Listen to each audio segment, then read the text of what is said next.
Guys, what's up? In this lesson, what are we gonna learn? How to scale the crop tool and our workspace, or how to change these measurements.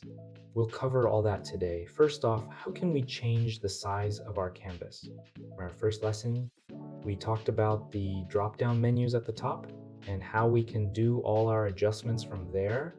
So I go to the document part in the drop-down menus, then I click on Setup. From Setup, I click on Document Setup. After clicking, then a new panel pops up.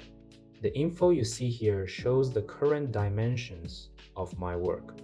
I set it in pixels, not centimeters, millimeters, or any other unit. The DPI is set to 70R, and I can see the other settings I made here. How can I resize this? I can change.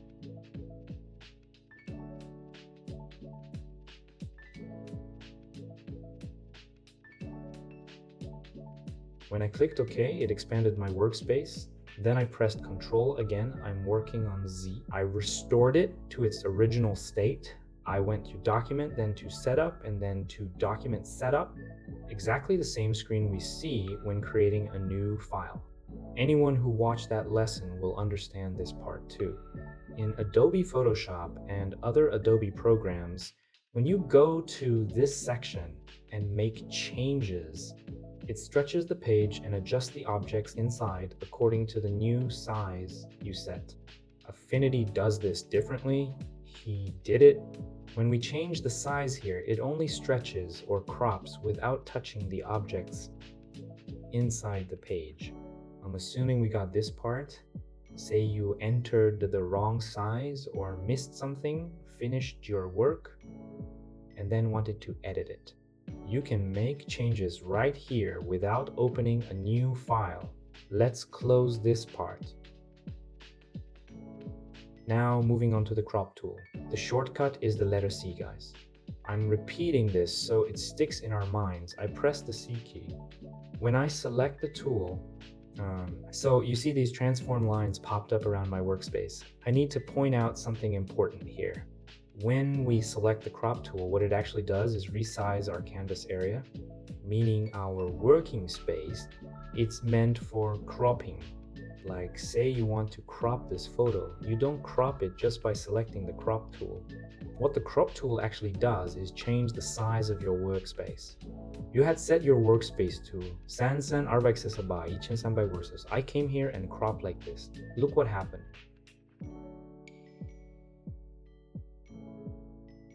But when I hit enter, it erased that area. So basically, it cuts off my workspace, my canvas. That's why we have some familiar situations in mind. Like on the phone, when we say crop a photo, it crops the photo. But here, by cropping, we mean cropping our workspace. Just a moment ago, I cropped it. As you can see, when I crop it, it doesn't delete the work behind it. Look, you can see it faintly, but it's still there. So I can just let you know when I go in, expand my workspace, and hit enter, I can reactivate that part. Then I press the C key again. I selected the crop tool and some options popped up for me in the context toolbar. I can grab the edges or sides with my hand and crop it manually, or if I want, I can enter specific dimensions in that box and hit enter, and it crops to those exact measurements. After that, a filter section appears on the left side. From there, you can choose specific settings. Then there's a crop tool. Like there are ratio-based cropping tools such as E, or RE. When I say RE, it means that when I resize it, it doesn't just scale randomly. It only scales in that exact. Or if I go back and choose, when I resize it, it keeps the proportions perfectly square. There are preset options here that you can use. If you need to, you can select the option at the very top, Custom Crop. You can freely zoom in and out without any restrictions. Now, moving to the bottom part, there are different settings down there. When I click here, it changes the direction or rotation of my selection tool. If I go to the option next to it, I can rotate my workspace or canvas to make cuts. See, I just turned it the way I wanted. Let's say I rotated my canvas like this. I hit OK. So we made a cut like that in between. You can also rotate it here to cut. Blend. Honestly, I don't know what use this is for. I've never used it, but they put that option in anyway. Then we've got another shortcut here. You don't have to know this, but I'll mention it just in case. The O key. When you press the O key, look, the lines on the screen change. What are these lines? When we select none at the start, you can see the cropping happens with no boundaries at all. But when you click on the 3-grid system, it splits the screen into 3 equal parts, making it easier to crop or expand things more proportionally. Gives us option.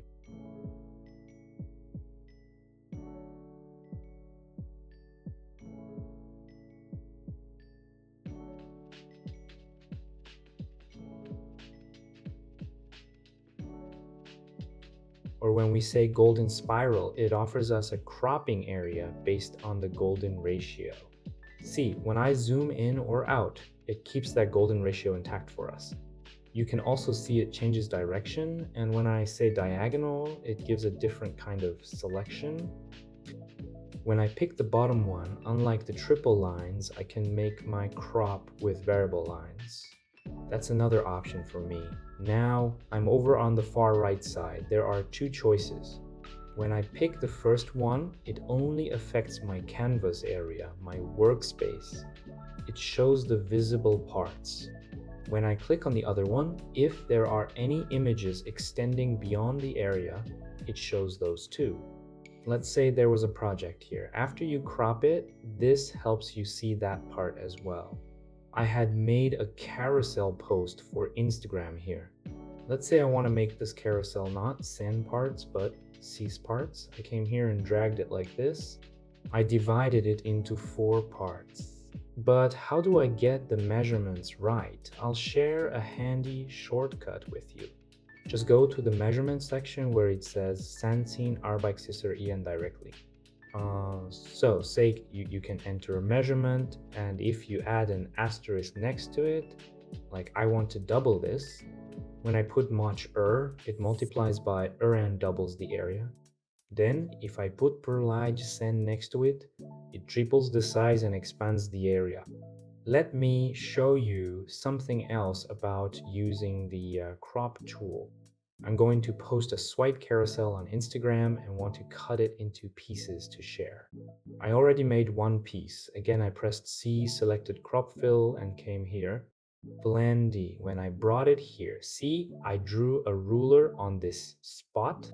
Let me zoom in when I get to that ruler. I'm zooming in now. It pulled itself in like a magnet. You see that? I talked about this part in the first lesson. I came from the snapping section. When I get close here, it sticks automatically and doesn't move right away. See, it doesn't move immediately. When I push a little harder, it kind of clicks and releases. Then when I come back, it sticks to that spot again. I came, trimmed it, pressed enter, and it trimmed it. So I saved this part first, then I went and clicked export PNG, saved it. After that, I pressed Control Z, came back again, scrolled down. See, when I got here, the magnet snapped on. It's stuck here too. Then I hit enter, saved the second part, came back again, did the same here, adjusted my area, hit enter.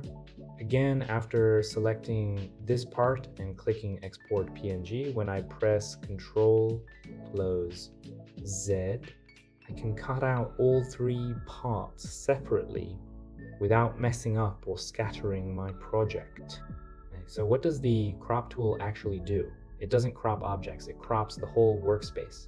From here, I can adjust the size however I want and export it. I can change the size of my file, whether I want to make it bigger or smaller, or crop a specific area to print it out and then edit it later.